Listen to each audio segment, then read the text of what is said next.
एक राजा बहुत दिनों से विचार कर रहा था कि वह राजपाट छोड़कर अध्यात्म में समय लगाए। राजा ने इस बारे में बहुत सोचा और फिर अपने गुरु को अपनी समस्याएं बताते हुए कहा कि उसे राज्य का कोई योग्य वारिस नहीं मिल पाया है। राजा का बच्चा छोटा है, इसलिए वह राजा बनने के योग्य नहीं है।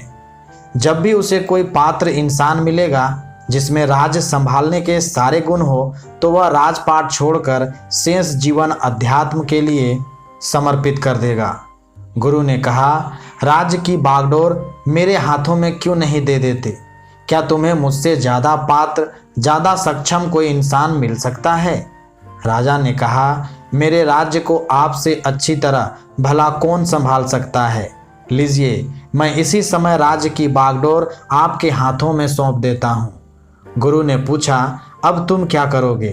राजा बोला, मैं राज्य के खजाने से थोड़े से पैसे ले लूँगा, जिससे मेरा बाकी जीवन चल जाए।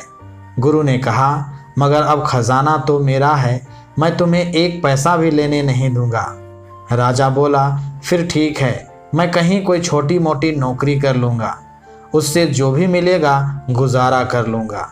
गुरु ने कहा, अगर तुम्हें काम ही करना है तो मेरे यहाँ एक नौकरी खाली है, क्या तुम मेरे यहाँ नौकरी करना चाहोगे?